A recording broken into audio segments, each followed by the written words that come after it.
The Ndebele people are one of 4 South African tribes belonging to the Nguni ethnic group. The Ndebele tribes lives in the northeastern province of Mpumalanga, Gauteng and Limpopo. In South Africa, the Ndebele people are divided into 2 distinct groups, Northern Ndebele and Southern Ndebele, each with their own set of traditions and language. Though some members of Ndebele tribes live in nearby Zimbabwe, the tribe is distinct from the Northern Ndebele of Zimbabwe, who are a separate ethnic group and speak a different language than the Ndebele of South Africa. Because of the 2 tribes' ancestral similarities, European expansion in Africa caused confusion between them. They are renowned for their distinctive artistic tradition, particularly their vibrant geometric mural painting and beadwork. The projected number of Ndebele people living in South Africa is 700,000. The province of Gauteng, Limpopo and Mpumalanga in South Africa are home to the majority of the Ndebele population. Tension and rift in the tribe's early history led to the Ndebele people dispersal. There are over 700,000 Ndebele people living in South Africa today, and they are one of the various tribes that makes up the country. Throughout their history, internal and external strife caused the original Ndebele people to split, giving rise to the Ndebele groups that are now found in South Africa and Zimbabwe. The Northern Ndebele, Southern Ndebele, and Ndebele of Zimbabwe. The Ndebele follow customs and ceremonies marking the transition of younger members into majority. The Ndebele motifs are geometric and vibrant claim works of art, and some Ndebele artisans have created modest business out of their customary intricate beadwork. Although the Ndebele people speak several different languages, such as Swazi and Zulu, the Ndebele language is officially recognized as one of South Africa's 11th official languages. Mafana was the first Ndebele chief to be identified. Her lineage may be traced to the KwaZulu-Natal region in the 1600s.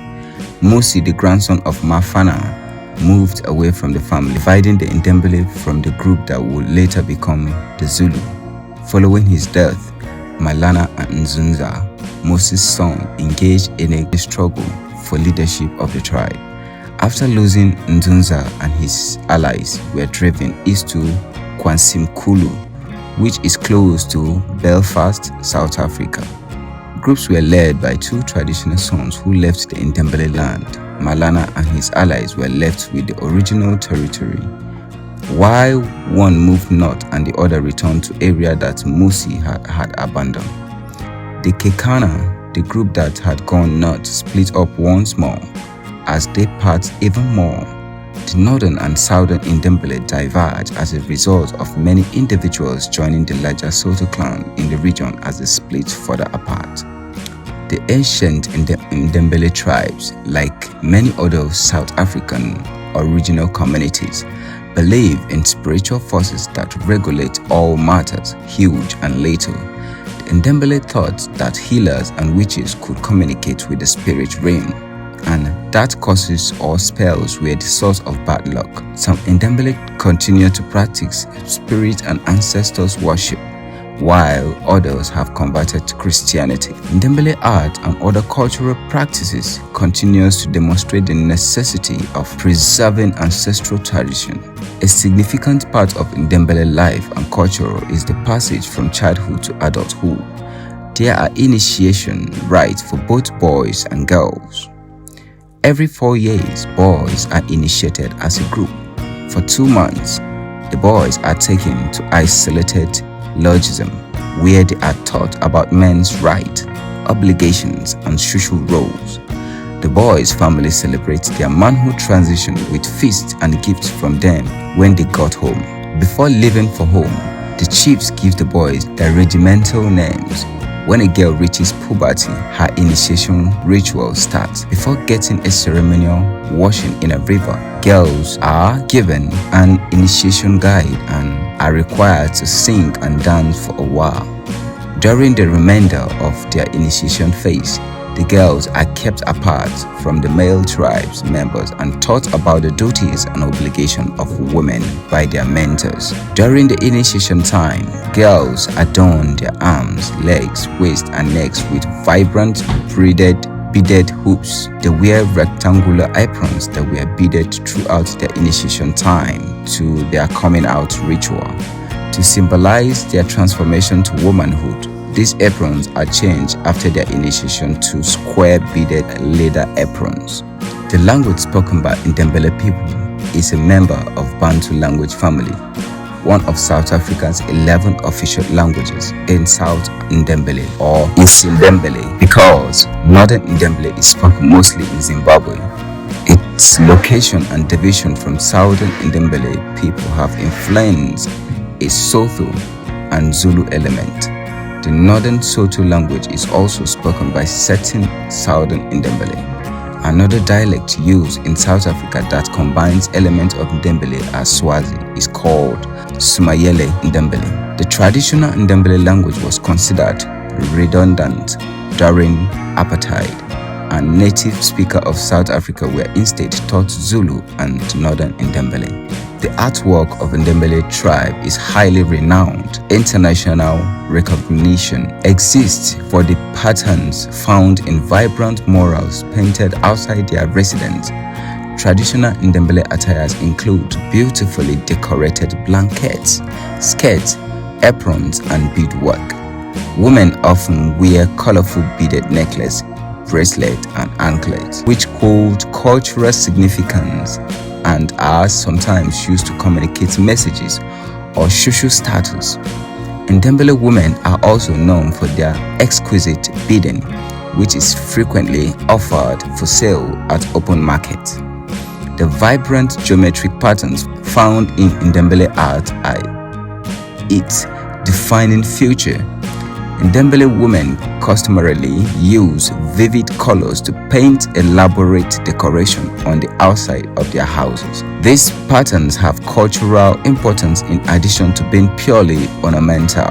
They frequently depict facets of the natural world, spiritual ideals, or social standing. Beading clothing, jewelry, and home furnishing are adorned with elaborate motifs, demonstrating the high regard for Ndebele beadwork. The Ndebele people began adorning their dwelling with vivid geometric motifs in the early 1700s, which is when Ndebele patterns first appeared. Their dwellings' walls were painted with the design using a clay and cow dung combination. The Ndebele people began using these patterns in their clothing, beading, and other artwork over time. Every pattern had a unique meaning that was inherited by succeeding generations. For instance, the triangle design signifies the peak of the surrounding mountains, while the zigzag pattern indicates lightning. The Ndebele people faced growing pressure from European colonists in the 19th century as they attempted to repress their customs and culture. The Ndebele people faced growing pressure from European colonists in the 19th century as they attempt to repress their customs and culture. The Ndebele people preserve in producing their elaborate patterns and passing them on the next generation. In spite of these obstacles, Ndebele patterns continue to play a significant role in South African society today.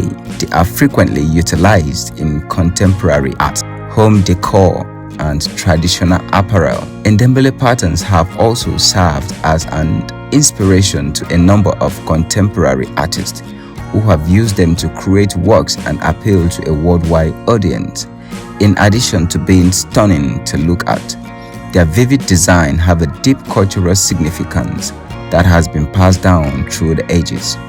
In general, the Ndebele people, tenacity and inventiveness and cultural legacy are demonstrated by the history and provenance of Ndebele patterns. Historically, the Ndebele were primarily agriculturalists cultivating crops such as maize, sorghum, and pumpkins. Livestock farming, particularly cattle herding, also played a significant role in their economy today. Many Ndebele people engage in a variety of professions, including farming, trading, and wage labor.